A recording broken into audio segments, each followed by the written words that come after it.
como contrastar la palabra del Señor. Pero Dios me estaba tocando durante un tiempo para que hablase sobre la misericordia de Dios. Es muy importante. La misericordia de Dios no es como algo más que entendemos o que comprendemos. La misericordia de Dios es muy grande. Tuve que ir a donde sale, ¿no? Fui a un diccionario a consultar qué significaba la palabra misericordia. Porque muchas veces vamos al diccionario de la lengua española y ahí dice lo que es la misericordia. Pero la Biblia tiene otro contexto, otra visión, otro proyecto. No es solamente el que está puesto a nivel de la lengua española, sino que tiene un concepto mucho más grande. Dice bíblicamente, misericordia es el trato que se le da a una persona más allá de sus hechos y sus obras, aun sabiendo que lo ha hecho mal. Fuerte. Le dije que yo lo leí y digo, wow. Misericordia en la Biblia es compadecerse del sufrimiento de otra persona que se merece, pero que él resuelve no tenerlo en cuenta. Cuando es algo injusto, es justo, ¿no? ¿Sabes? Pero aquí es esto que es injusto, no. Entonces la misericordia de Dios es sabiendo que yo no me he comportado lo bien que me he comportado. Él no me tiene apuntado en su libro diciendo que tienes que acordar de lo que tú has hecho. Él no tiene en su libro que yo me he rebelado contra él y he pecado contra él y él está esperándome con la vara cuando llegue al lugar de ponerme de rodillas. La misericordia de Dios es que Él se compadece de mí sabiendo que es injusto lo que yo he hecho. Sin embargo, Él trata de hablar y tener misericordia conmigo, haciéndome como que no sabe el asunto, pero esperando el perdón de que yo tengo que arrepentirme delante de Dios. Así que la misericordia en la Biblia se manifiesta, pero muchas veces no tiene ese cuerpo sólido que necesitaríamos saber y ver. Hablando de la misericordia, que nosotros hemos hecho algo, sin embargo el Padre te está esperando. Uno de los relatos más grandes que existe en la Biblia es la historia del hijo pródigo. Es una historia que tiene imágenes y que podemos ver el trasfondo de esa verdad. Como todos vosotros sabéis, en el libro de Lucas capítulo 15 hay una historia de un hijo poco sinvergüenza que decide tomar cartas en el asunto y dice que le pide a su padre, le pide al padre el dinero que le debería de dar cuando el padre muriera, pero dice, no, yo lo quiero en vida, yo quiero disfrutar. Dice que el padre no le puso excusa, ni siquiera le dijo que no, sino que reuniendo, haciendo las divisiones, le entregó a su hijo y le dijo, toma. El hijo salió por la puerta de la casa y se malgastó el dinero hasta el último céntimo de todo lo que poseía, tirando el testimonio del padre, diciendo que se iba de la casa porque allí no podía soportar la tensión y la presión que había dentro, que su padre era un hombre duro, juez y maltratador seguramente. Y él dice que vivió perdidamente. Si usted busca la palabra perdidamente en la Biblia, encontrará una cosa que se dice malgastar el dinero en mujeres y en bebidas. Eso es vivir perdidamente, fuera del orden, porque cuando hablamos en la Biblia del orden, la Biblia tiene su orden y su establecimiento. Dice que el hijo se fue, y cuando el hijo se fue, llegó al llegar al caos, que ya estuvo destruido, él pensó y volvió en sí y dijo, wow, tengo que hacer algo, voy a volver a la casa de mi padre, pero yo sé que en la casa de mi padre no voy a ser ni siquiera su hijo, voy a ver como si me puede aceptar como uno de los jornaleros que tiene mi padre, porque en la casa de mi padre siempre hay abundancia de pan. Mi padre nunca maltrató a los esclavos ni a los jornaleros que tenía dentro de su casa. Mi padre nunca azotó a ninguno cuando tuvo un error, pero yo voy a volver a ver si por casualidad llegara a ese lugar. Así que ayúdeme por un momento, cómo de una manera o de otra este hombre llegó ahí. Váyase conmigo al capítulo 15 de Lucas, versículo 20. 15, 20, hacia adelante.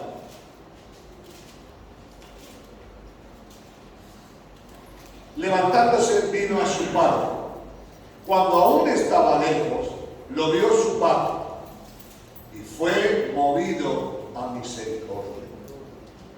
Sabía que no se merecía el trato que le iba a dar el padre. Sabía que el hijo había hecho lo malo y sabía que el hijo no estaba ahí, pero vemos a ver una respuesta del padre. Y fue movido a misericordia y corrió y se echó sobre su brazo, sobre su cuello y le besó. El padre, movido a misericordia, porque la misericordia de Dios está reflejada en esta parábola.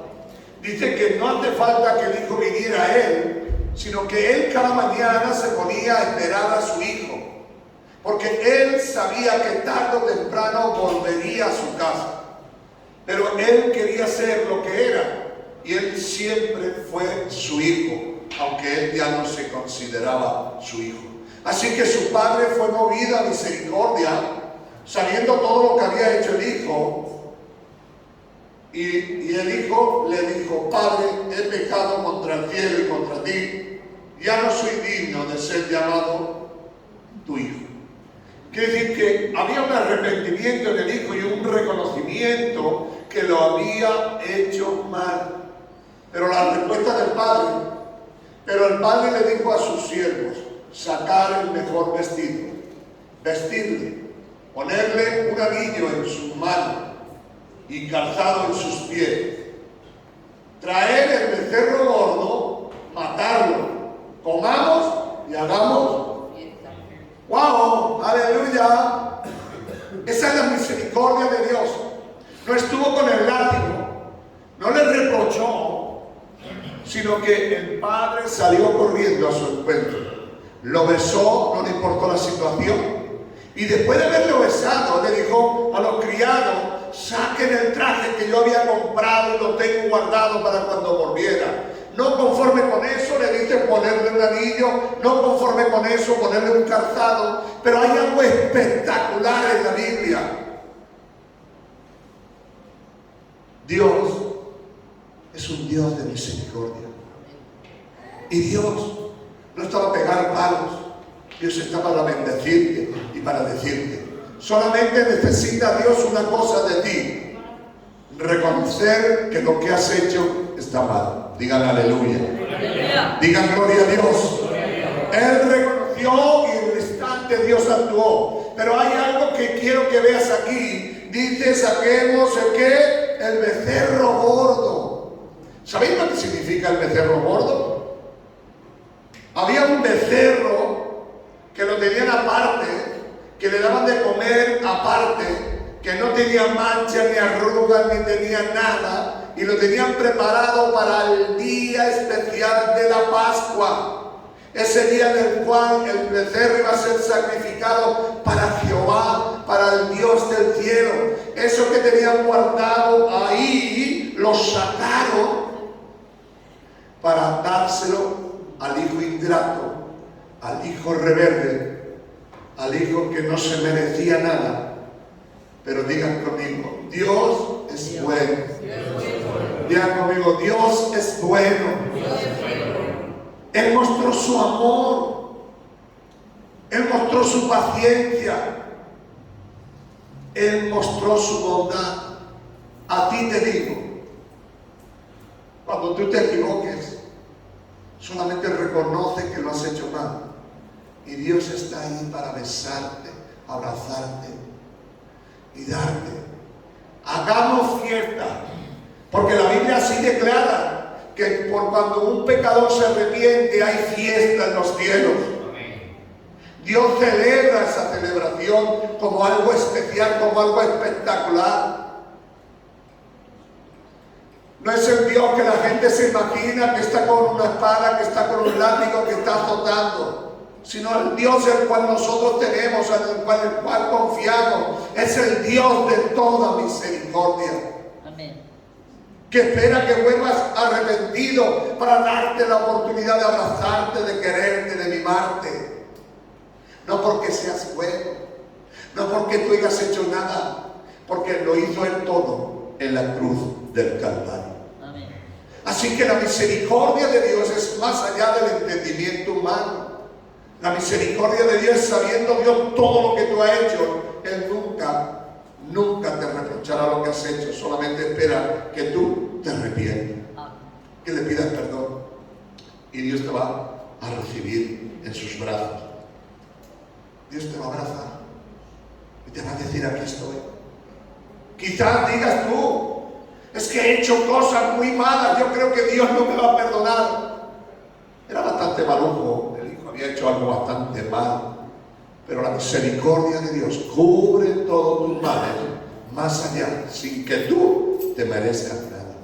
Porque Dios no depende de lo que tú haces, sino de lo que Él hizo en la cruz del Calvario. Hoy más que nunca necesitamos entender que Dios es un Dios de toda misericordia, que Dios está presto a ayudarnos, a socorrernos, que cuando nos caemos Dios está presto a levantarnos, que cuando hagamos cualquier cosa más allá de lo que es igual. Esto no te estoy dando la entrada para que tú te vayas a pecar, esto te estoy dando la entrada para que sepas que te tienes que arrepentir, y cuando te arrepientes Dios es generoso, rico y bueno. Hay una porción en el capítulo 21 del libro de Juan, versículo 15. Juan 21, 15, donde vamos a ver la expresión de la misericordia de Dios. Dice: y cuando hubieron comido todos, estamos hablando de Jesús y los discípulos, cuando hubieron comido, Jesús dijo a Simón Pedro: Simón, hijo de Jonás, ¿me amas más que todos estos?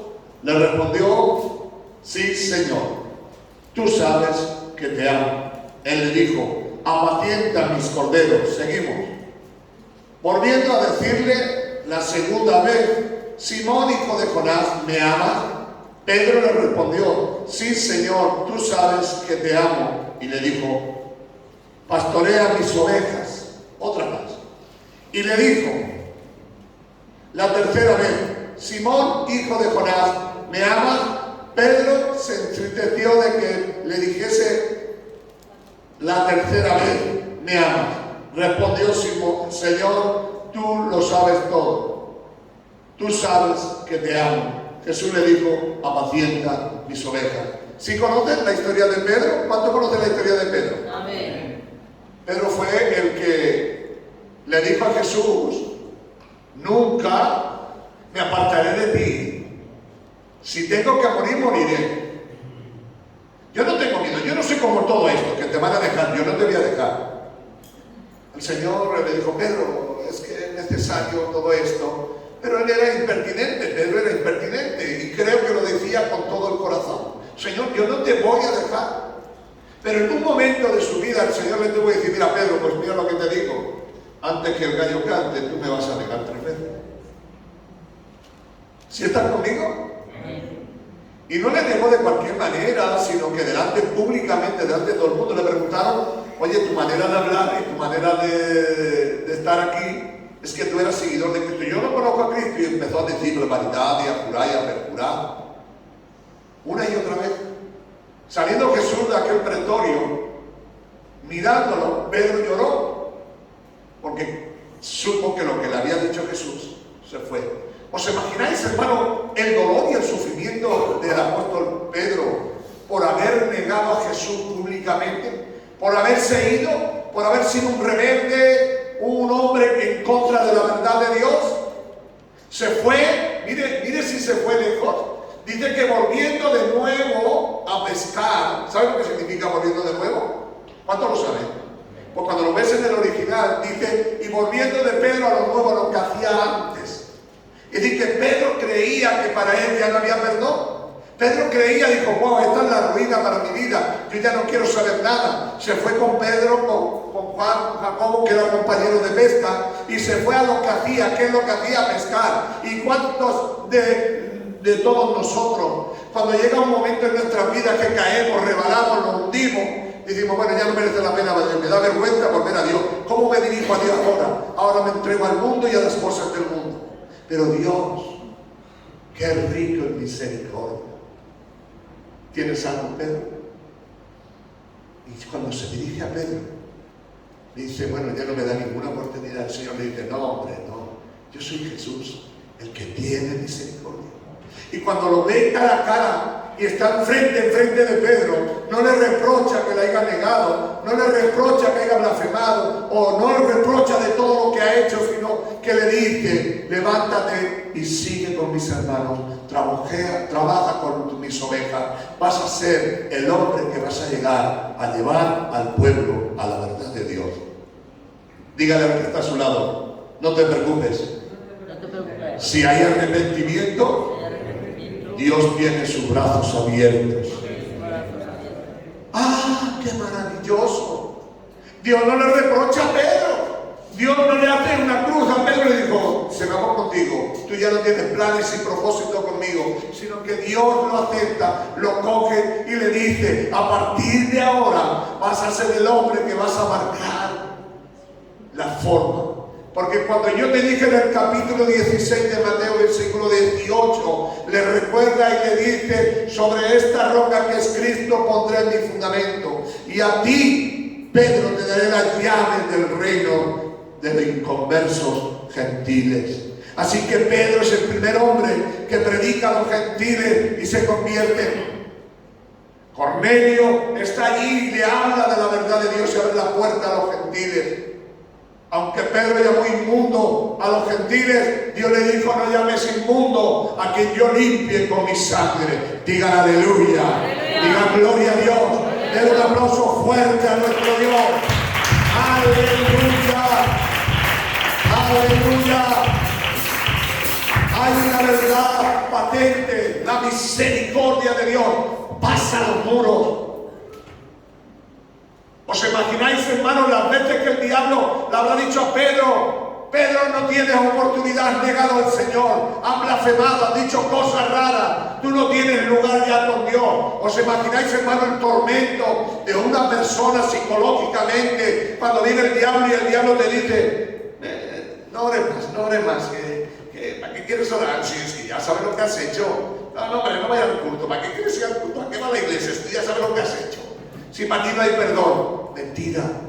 La misericordia de Dios llega hasta tu vida, llega hasta el rincón más íntimo de tu alma. La misericordia de Dios. El Padre no tenía guardado nada en el corazón, solo tenía amor hacia su Hijo. Igual que el Padre tenía amor hacia su Hijo, sigue teniendo. Igual que Jesús le perdonó lo que hizo Pedro, que lo negó, blasfemó, no importó. Jesús tenía un lugar para él y no se lo iba a quitar porque había caído en ese momento. La misericordia de Dios es mucho más grande. Hay una historia en el segundo libro de Samuel que es impresionante. En el capítulo 24, versículos 12 y 13, hay una historia impresionante. Llega un momento que en la vida de David, dice David que se subiéndose un poquito de alto y ve a todo Israel y dice, wow, todo lo que yo he conseguido con estos hombres, cuánta fuerza tengo, mis enemigos no pueden contra mí porque yo he podido vencer a todo esto. Voy a hacer un censo del pueblo para saber cuántos hombres están conmigo. ¿No nos acuerdan de este pasaje? A mí me encanta, yo lo he leído 1001 vez. Sus siervos, Joab y los otros le dicen, mira, no hagas el censo, porque esto quiere decir que todo esto lo has hecho tú con tu fuerza y no la fuerza de Dios. Dice, pero que David se obstinó y dijo David, no, yo voy a contar cuántos soy. Y Y entonces ahí hace un relato de cuántos son los hombres que él tiene y se le suben los pavos. Se le suben para arriba, qué fuerte soy, cuánto he trabajado, cuánto he luchado por esta ciudad. Pero resulta que Dios le sale al encuentro, porque Dios siempre le sale al encuentro. Y viene el profeta y le dice, locamente has hecho. Esto te va a causar un trastorno. ¿Y saben el trastorno que sucede? Es que Dios le dice, te va a pasar cuenta lo que has hecho. Y le dice, elige 3 cosas. Que seas huido por tus enemigos, que venga la peste sobre este pueblo, o que Dios haga lo que tenga que hacer. Y él dice que esperó en Dios, en la misericordia de Dios. Y Dios terminó por ayudar. La misericordia de Dios vino sobre él, sobre su vida, sobre su casa.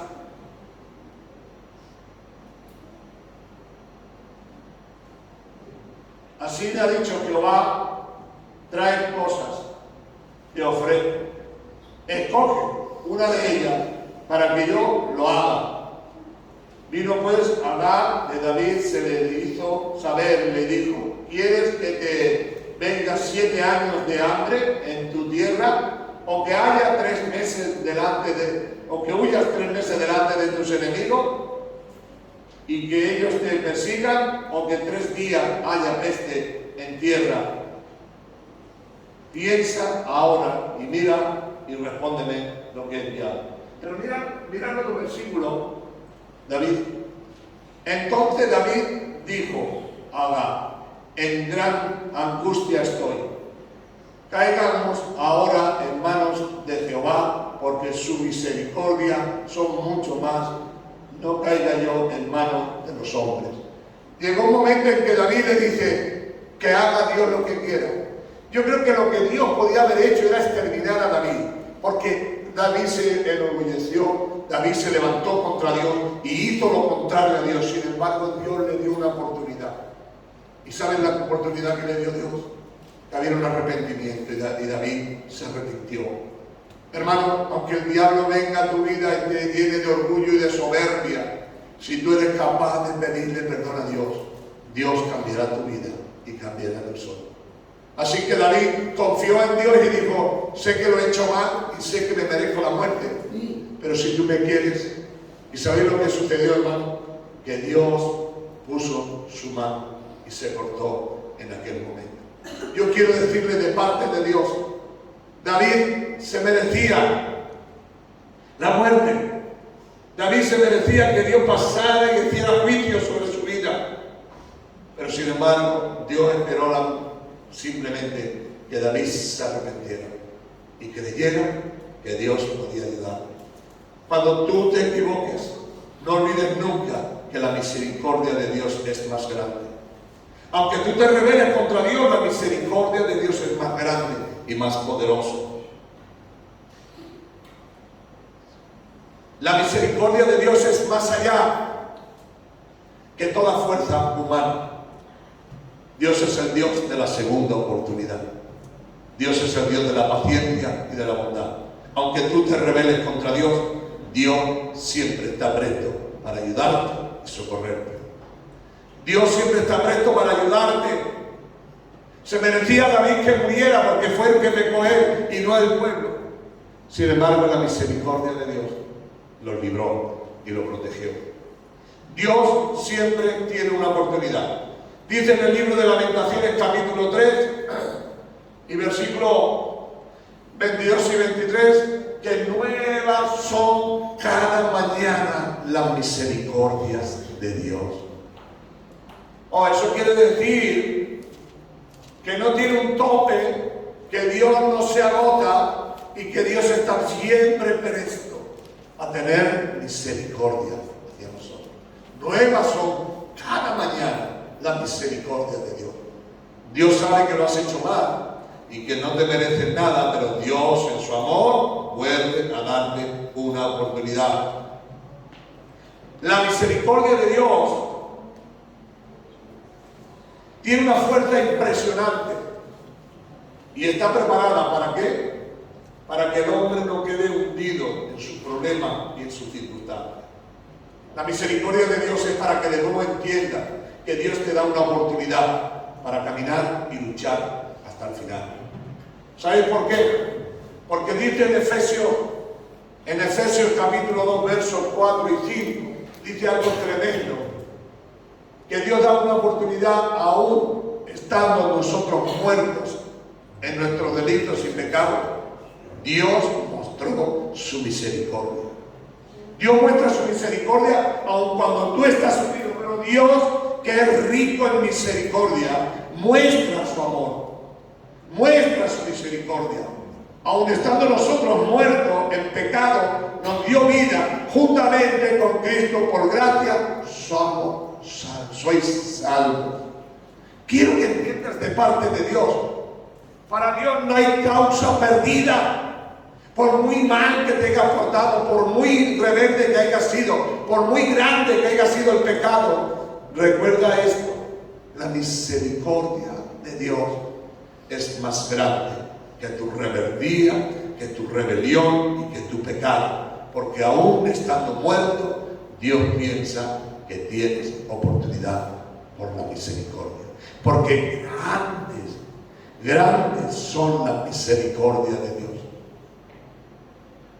Hay algo que tú y yo debemos de aprender: la misericordia de Dios. Aunque creas que ya no hay esperanza, aunque creas que lo que has hecho es tan grande y tan gordo, todavía tienes una oportunidad. Todavía Dios te muestra su misericordia para que haya un arrepentimiento en ti y vuelvas a empezar de nuevo a caminar. Dice más adelante en el otro versículo, en el 5, que por la fe estamos sentados en lugares celestiales con Cristo Jesús. Quiere decir que Dios sigue teniendo planes y propósitos contigo, aunque sabe que está muerto, aunque sabe que eres un rebelde. Dios tiene misericordia para que cambie. Aleluya.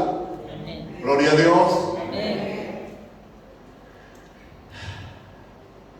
Quiero leer un versículo más y quiero terminar. Hebreos 4, 15 y 16. Bueno, es el Señor, aleluya. Sí, no pasa nada, vamos a estar ahí. Porque no tenemos un sumo sacerdote que no pueda compadecerse de nuestras debilidades, sino que uno que fue tentado en todo, según nuestra semejanza, pero sin pecado. Acerquémonos pues confiadamente al trono de la gracia para alcanzar la misericordia y hallarás la gracia, para alcanzar misericordia y hallar gracia para el oportuno socorro. Aleluya. Acércate confiadamente al trono de la gracia, porque vas a hallar el oportuno socorro. ¿Sabes por qué? Porque Jesús, siendo Dios, se hizo hombre y sufrió todo lo que tú has podido sufrir. Entonces Él conoce en su carne que eres débil y sabe por dónde has pasado, y por eso Él se compadece. Y por eso Él tiene un trono que se llama el trono de la gracia, el trono de la misericordia, que Él sabe darte el oportuno socorro. Solamente pide Dios que reconozcas que no eres nada y que necesitas el perdón de Dios. Aleluya. Amén. ¿Sabe por qué Dios me hablaba en este versículo? Porque cuando uno peca, como que ves confiadamente, Dios está ahí y te va a decir: lo has hecho mal, pero yo estoy aquí para tener misericordia de ti. Yo sé por dónde estás pasando, sé el sufrimiento que estás teniendo, sé la angustia que estás teniendo. No tengas, ven, acude a mí y yo te voy a ayudar. Hay muchas alabanzas que cantan de esto, que va a la casa del Padre sabiendo que el Padre está allí, le va a ayudar y le va a socorrer. Hoy más que nunca, mi hermano, volvamos de nuevo al trono de la gracia, donde vamos a hallar el oportuno socorro. Dice que el sol no se ponga sobre nuestra espalda. Cuando alguien de nosotros cometemos un error, no tenemos que dejarlo para mañana, sino hoy, el mismo día, le pedimos perdón a Dios y Dios hará lo que tenga que hacer. Ahora, el problema que hay con esto, el problema es que hay un problema gordísimo, que la gente se cree que el pedirle perdón a Dios es como el que se emborracha todos los días. Perdóname, Señor. El Señor te perdona y vuelve mañana a emborracharse. No, dice que los que practican el pecado no tienen lugar ni perdón de parte de Dios. No me entendieron, hablo en inglés. Tú cometes una falta, le pides perdón a Dios. Si lo tienes como un deporte, Dios no te va a perdonar. Aleluya. Amén. Qué buena es la misericordia de Dios. Que yo sé que no la merecemos, que lo sé, que lo sé, pero Dios te da la oportunidad de borrón y cuenta nueva. Dios borra tus rebeliones para que tú empieces y camines en la vida que Dios ha dado. Cierre conmigo sus ojos y vamos a orar a Dios. Y le vamos a dar gracias a Dios por la misericordia que tiene. El Padre sigue estando con los brazos abiertos, aunque tú has metido la pata, aunque tú te has equivocado, aunque tú te has rebelado, aunque tú se te has...